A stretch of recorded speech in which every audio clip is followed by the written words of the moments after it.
Hello, thanks for listening to the Total Knee Tips and Pearls podcast. This is Adam Rosen, your host. I'm a fellowship-trained orthopedic surgeon who specializes in joint replacement. In these episodes, I'm going to share with you a lot of my tips and tricks and review classic articles and current implant designs. Thanks for tuning in, and on with the show.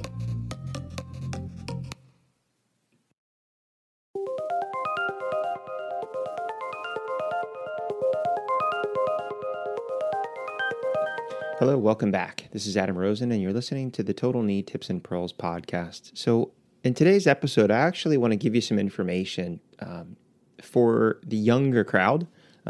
This may seem like it's not needed for a number of years, but I think it's good to hear it.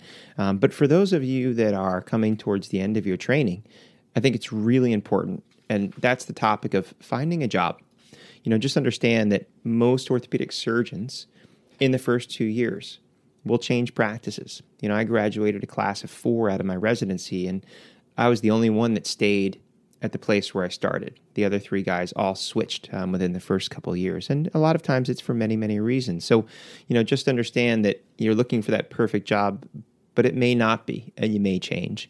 But for the first important thing is find and hire a contract attorney. I think that's an extremely important thing to consider because, at the end of the day, you're really smart, but you're an orthopedic surgeon. You're not an attorney. And sometimes if you're one of those people that does leave a practice for whatever reason, whether or not it's your decision or the practice's decision, some things may arise. And sometimes, although people have each other's best interest in mind at the beginning, sometimes the wording or the verbiage may hurt you. And it's not a great way to start at a practice to start fighting with the partners about what the contract says. That's where you let the lawyer talk to their lawyer and work that stuff on the back end. And they can help you come back with a contract that protects you at the end of the day. So that's really, really important. Number one would be hiring a contract attorney. The next thing is obviously consider location. Where do you want to practice? Do you want to go back to where you grew up and where your family is? That's always important. If you have a significant other, maybe you're going to move to where your significant other is from or their family is from. Maybe you and your significant other want to get as far away from, friends and family, or maybe you like a certain part of the country. Maybe it's the outdoors. Maybe you miss the ocean. Maybe you like the mountains. So all of those things are really important things to consider because at least you can start to look at a particular geographical area. The next important thing is talk to your reps. The reps are really, really helpful because sometimes the reps of company A can talk to the reps of company A in a different part of the country because they know that somebody there is looking for a new partner. And that may not even be an ad, or they may not even have the feelers out yet because maybe someone's retiring in a year or two, and that's going to time in right when you're getting out of your fellowship. And now you're going to hear about it. But even more important than finding the job is that the reps can talk to the other reps and find out what those people are like. Are they good surgeons? Are they good people? Does the group work well together? Is it cohesive, or do they stab each other in the back? Because your perception when you show up for the interview may be very different from reality. And you don't want to find out at the end of the day that all the partners hate each other, stab each other in the back, and they always hire a young person to do all the scut work for a year or two, and then they fire them. The reps might say, this is a great group, and they might say, this is the best group in town, and the senior partner's retiring, and they have a huge practice, and everybody goes to them. And that's a really, really positive reinforcement if you're thinking about joining that group. Now, you consider the job finders and the headhunters. There's lots of online places, and a lot of those people are great. They do that for a living. That's how they make their money. But sometimes they do have a bigger list of opportunities if you're looking for an area where they may be looking for a generalist or a subspecialist. So it's definitely a place to consider just to get more options about a job that you may want to look into. And then also the meetings. The meetings are a huge thing. You introduce yourself to people. Sometimes they have little want ads on on the boards at certain meetings, especially some of the smaller meetings. But, definitely introduce yourself and get introduced to people. You might just happen to meet someone getting a cup of coffee or standing at one of the booths. Introduce yourself, realize where they're from, and lo and behold, that person might say, hey, you know what? We're actually looking for a new partner. Let me exchange information with you. And lastly, look in the back of the journals. The journals always have ads. They're looking for people. And sometimes at the right time, the right job may just kind of be there, and you make the phone calls and you start the process. Now, when you're looking at a job, though, I think the other important thing is, what your training is and what you're looking for. Are you a generalist? Did you do a fellowship? And do you just want to do your subspecialty fellowship training? Or did you like that part of it, but you love doing orthopedics of any sort? So knowing right away, do I like general, or do I want to do subspecialty, or do I have subspecialty training but also enjoy general? That's an important thing to know, and to know what they're looking for. Because if they're looking for a generalist and you just want to do your subspecialty, training portion, it's not going to work well. And you want to know that before you go. And, the other thing is, when joining a group, it's important to understand, are you joining a group because they're too big? Are you joining a group because they just want more people to take call and maybe there's not enough volume? Are you going to be stuck with not having enough work? Is a senior partner retiring? And if so, are you taking over their practice? Or is one of the other partners just going to absorb all of the senior partner's patients and you're still stuck making a whole new practice yourself? So those are always important things. You don't want to assume just because one of their partners is retiring that you're going to walk in and get all of their patients. But it does happen sometimes. So you need to ask. The other important thing, if it's possible, is if you're joining a group and somebody has recently left the group, and this sometimes you can find out from the reps, is see if you can talk to that person, no matter where they went. Because you want to know, why did they leave? Was it a toxic environment? Was it just not what they were looking for? Did they move for financial reasons or family reasons? It's good to know, because if someone left and, speaks super highly of it and, sad they left, but for family reasons or what have you, they had to leave, that's great. But if someone left and it was toxic and they had to get out of there, that's a red flag. That may not be the place that you're necessarily looking for. Now, the other important thing to look at too is, and we do this to take care of patients. At least that's my feeling and my philosophy. Some people do this for the money. There are some people sometimes that if you want to try to get ahead with savings and retirement and money, sometimes you look at short-term practices, where I know some people that sometimes found an underserved area that was super financially lucrative, with huge bonuses and sign-ons and relocations and paybacks for loans and things like that, because they wanted you to come and you sign a 2-year contract. So you go somewhere you may not want to be. You may not want to live for the rest of your life.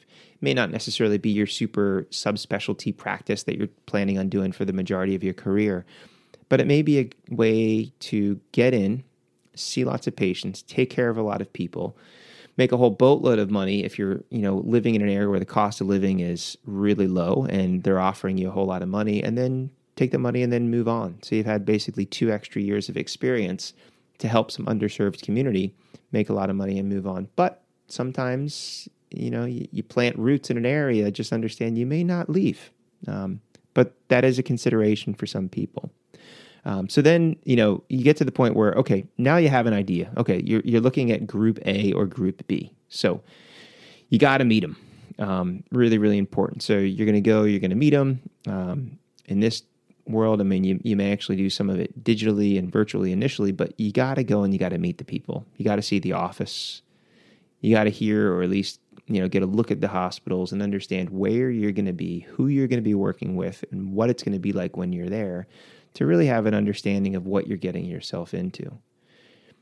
And then you got to start asking the questions. And the first thing, as a resident and you're coming into practice, everyone's interested. Well, what's the call like? Level 1, level 2, level 3. How many hospitals? How many ERs? How many people take call? How many nights of call?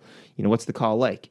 And then even if you're on call, if you share it with partners, where if you're on call and you're not a hand guy and there's a shattered wrist, do you get or do you get the hand guy to do it the following day, or a trauma team that does it the following day, or is that your responsibility? So all really important things to know and understand.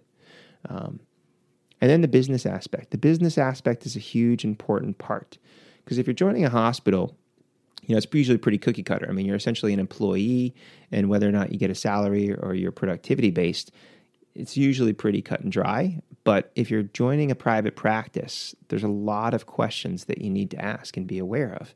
And I am not an expert on this, so this is where you talk to your contract attorney and other people. But, just to be aware that if you're joining a practice, how do you become a partner?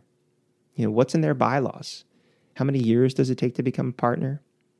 Who gets to decide if you become a partner? One person, or is it the senior partners, or is it, an equal vote from all the partners?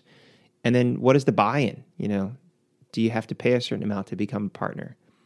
What other things do they have? Do they have an MRI machine? Can you buy into the MRI machine, or is it too late until somebody retires? Do they have real estate? Do they own the buildings, or do they lease them? And can you buy into the real estate of the office or the surgery center? And can you buy into the surgery center? Or are all the shares already split up between people in the community? Do they have physical therapy? Can you buy into a physical therapy?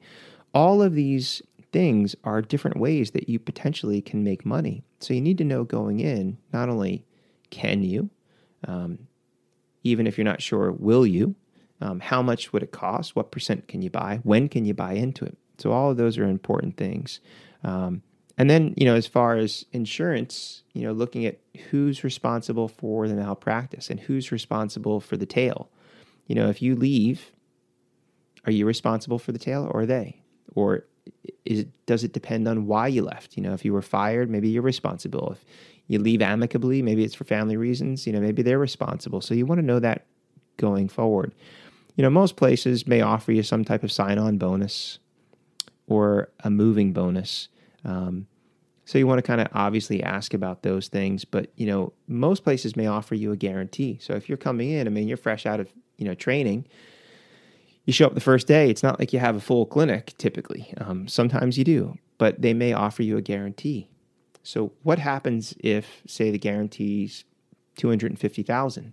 And what happens if your revenue brings in more than that? Do you get that extra? Does the group get the extra? What if you don't make that much? What if a whole year goes by and you only make $150,000? Does the group absorb that 150 or 100 rather that you didn't make, or are you responsible for paying it back? All really important questions to ask, before you sign that contract.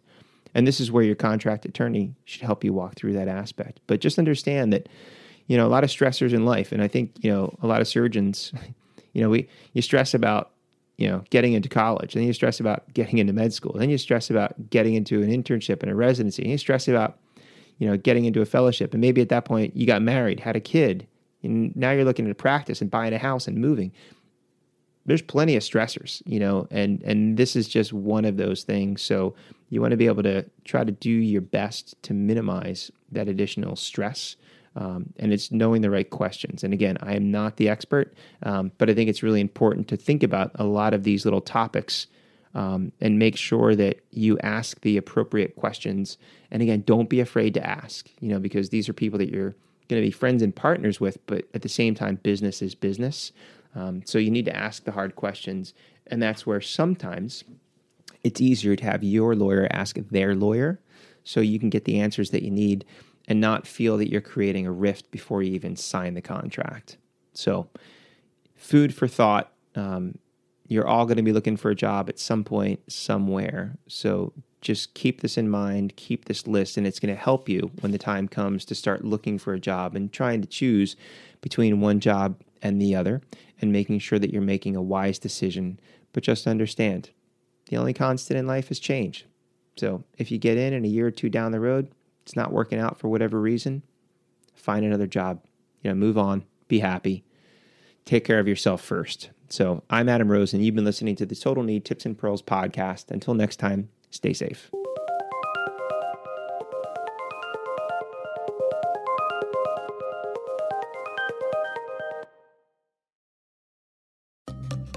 You've been listening to the Total Need Tips and Pearls podcast. Make sure that you're subscribed so you'll be notified of future episodes. And please take the time to leave a review. It helps other people like you find the show. Until next time, stay safe.